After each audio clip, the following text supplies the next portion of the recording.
I think last night was a great example of Boston's lack of depth and how they desperately need this man right here. That, of course, is Derrick White. He's missed the past couple of games due to the birth of his son, so certainly understandable. But once he gets back, that's going to be very, very critical for the Boston Celtics. And hey, show Derrick White some love. The White family bringing another baby into the world. Get the nines going in the comments. We got your backs here at Celtics Today. My name is Harrison Graham, filling in for Allie Barefoot on today's show. Lots to discuss, including some thoughts from last night's game.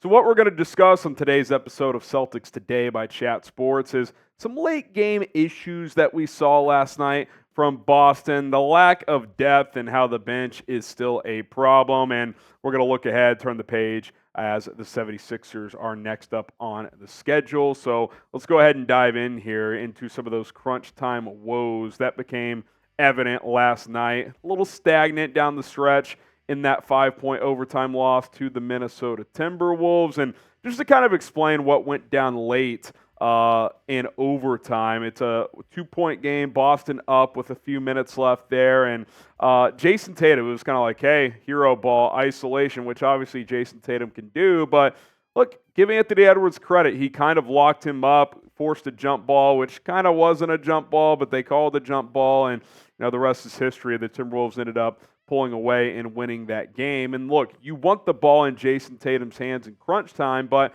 I do think with the Celtics at times you do see the lack of a true point guard becomes evident. Now, Derrick White can help there, but even he's not a true floor general. And a lot of it is just watching, right? It's like, okay, Tatum's operating up top. The rest of us are just going to kind of stand around. And sure, if you're trying to design a play for Tatum to score in crunch time, that's fine. That doesn't mean you can't still run some pick and roll type of stuff. You can't run back cuts, anything like that. It's just Tatum having to execute and make plays in one-on-one situations, which he's going to be able to do that a lot of the time, but why not help him out and put him in better positions to be successful? That's up to Joe Mazzulla to figure that out. And look, it's hard to win games with simply ISO ball. Yeah, 8 seconds left in a tie game, you might run ISO with Jayson Tatum, but you don't have to just lean on that for the final 3 minutes of overtime and expect that to work. So I wasn't a huge fan of that. It's the first loss of the season. I'm not sitting here panicking or anything like that, but ball movement always helps. It leads to success. And a guy like Kristaps Porzingis, sure, he didn't have his best game, but to not even look his way in the final 3 minutes, I think is an error in judgment. He's been probably the second best player on the team this year behind Jayson Tatum. And even on and off night, he's still able to get to the free throw line, score, had 20 points on 5 of 14 shooting in that game against Minnesota. And I think he's earned the right to get touches down the stretch of these games. Now, again, you're going to play through Jayson Tatum. That there's no doubt about that. But you can run two-man game with Tatum and Porzingis, pick and roll, pick and pop, play inside out. By putting Porzingis on the block and getting him some touches down there to see if he can take advantage of some potential mismatches. So that was a little bit disappointing to see. But again, I don't want to be over-analyzed, guy. You lose one game in your first 6. It's not that big of a deal. But I think we saw in the playoffs last season with Joe Mazzulla in his first season as a coach, and a lot of these tight games, it's, which coach is going to draw up the better plays? Which coach is going to have his impact felt down the stretch? And that was very much in doubt with Mazzulla last season. I think that was in doubt last night. So just something to monitor moving forward if you are a Celtics fan. Now, what do you guys think? Did you think Anthony Edwards fouled Jayson Tatum on that ISO play, type F for foul or type D for you thought the defense was good? Tatum didn't seem to argue it, so I don't really have a huge problem with you not getting a call there. Now, I didn't think it was a jump ball. I thought the Celtics actually got a timeout there, and it wasn't granted. You could certainly debate that, but I don't have a huge issue with no foul. But if you disagree, type F for foul, or if you're with me, type D for good defense. Now, subscribe to the channel. We've got the pulse on everything surrounding the Boston Celtics all season long. We want to just talk about the top topics with the Celtics, and that's our goal with all of you. So subscribe to the channel. Don't miss out. News, rumors, trade buzz. We cover it all. We react to these games here on Boston Celtics Today. Now let's get to sort of Peyton Pritchard, who had to play more because of Derrick White. But I think that became evident that Derrick White not being there, and we've talked about this rotation, the top 6 is very good.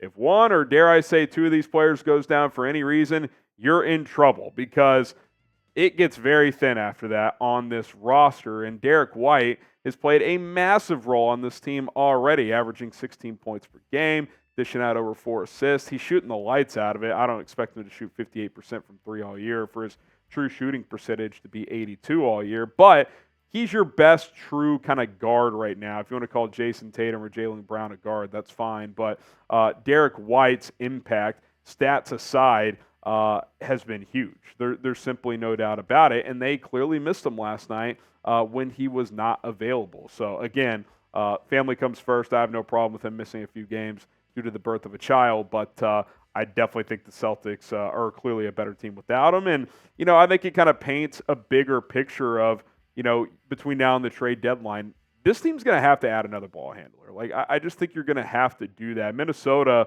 put a lot of pressure on Boston's handlers last night, and having White in the lineup helps alleviate that pressure. I think adding someone between now and the trade deadline could be pivotal, especially if Peyton Pritchard's not going to show you consistency, which it's been very inconsistent so far. So kind of looking through the telescope a few months down the road, that could definitely be something to keep in mind, and certainly topics we will discuss here on Boston Celtics Today.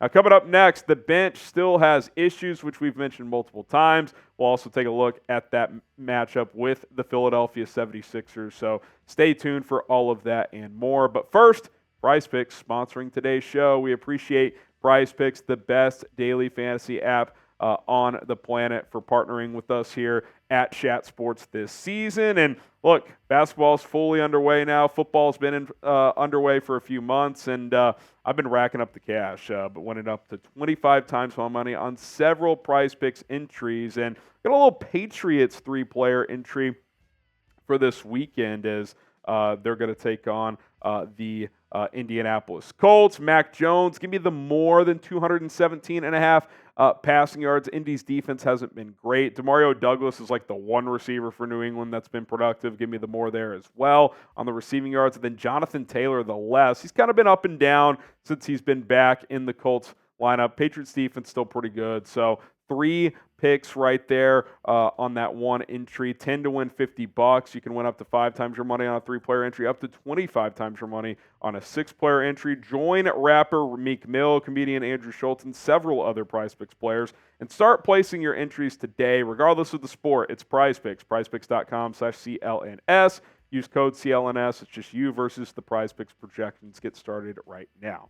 All right, this bench stinks. I mean, it's a problem. I think we knew that coming into the season, but it's almost even worse than we already knew, if that makes sense. Like, I think on paper we were like, this team's very top-heavy. The top 6 can go with anybody, but after that, you're dealing with like a bottom 5 roster in the NBA once you get beyond that core 6. I mean, you look at the bench in just the last 2 games. They've racked up 127 minutes, 37 points, 12 of 30 from the field, 5 of 19 from 3, been a minus 14.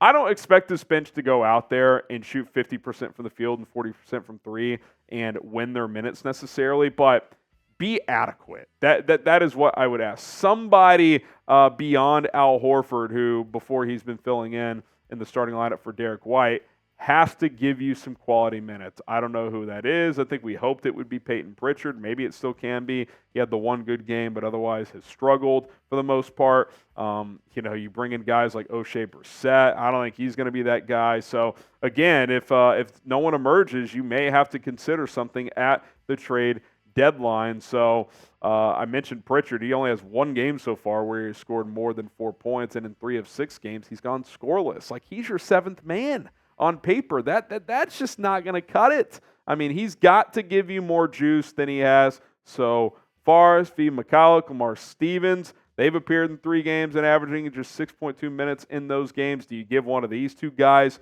longer run here. We at least know with Mikhailuk, he can knock down open threes. He's not going to give you much else. But Sam Hauser, I mean, you've got guys getting minutes that you're just like, should they be getting minutes in the NBA? Probably not. It just feels like you're like one legitimate bench piece away from like feeling a lot more comfortable, because playoff rotations, you can live with an 8-man rotation, but you can't go 6 or 7, man. Somebody is going to have to eat minutes. And look, you've got players in that core 6 that have an injury history in Kristaps Porzingis and Drew Holiday. So you're playing a dangerous game right now if you're the Boston Celtics. Now, what should the Celtics do about the bench? Do you think they should sign a free agent, type S? If you think it's make a trade, type T for make a trade. I feel like if you're going to get big impact, or at least somewhat decent impact, it's going to have to be via the trade. Now, the question is, who are you trading to get that impact? That's a fair question as well. Let us know, S for free agent or T for make a trade. Next up for Boston is a road test in Philadelphia on Wednesday night. Pair of 5-1 teams. I've actually been pretty impressed with the Sixers. That they've been able to play some good basketball with all the James Harden drama earlier in the year. They're off to a good start as well. Winner of this game is the early leader in the Eastern Conference, so should be a fun one out there in Philly. Jay King has a note here that Neemias Queta remains out for tomorrow's game against Philadelphia. Derrick White is probable to return, so we mentioned how big it is to have him in the lineup. So again, congrats to him and his family on the birth of their son, but getting him back out there will certainly provide a lift. Some keys to victory in this game. Al Horford is going to have to guard Joel Embiid early and often. Obviously, before Derrick White missed a couple games, he's been coming off the bench. Do you consider starting Horford in this one? We'll keep an eye on that as we progress, but he's given Embiid some issues in the past. That's been one of the few guys that has challenged Joel Embiid. Number 2, run some perimeter action for Porzingis. I think you got to get him more shots. I know he didn't have the best game the other night, but I think getting him more touches is smart. He's been very good early on this season, and if Embiid is stuck on KP at all, drag him out to the perimeter. Try and wear him out and try to defend KP out there. I think that'll only bode well for when you get closer to the end of the game. And then contain Tyrese Maxey. He's been off to a tear early on this season. You got multiple guys you can throw at him. You can throw Derrick White at him. You can throw Jaylen Brown on him as well if you want to go that route. But can't let Maxey get loose, because if both he and Embiid have big nights, very possible Philadelphia could come out with the dub in this one. Predict the score of Celtics versus 76ers. Drop a score prediction down in the comments right now. I'm excited to see this game play out. I think it's one of those early calendar games to highlight here, because it's a good measuring stick game. So get those score predictions in and let us know who you guys think will win. All right, that's going to do it for today's episode of Boston Celtics Today. I'm Harrison Graham. Allie Barefoot's on vacation. She'll be back soon, but we'll keep you covered here on this channel in the meantime. So be sure to subscribe and go Celtics.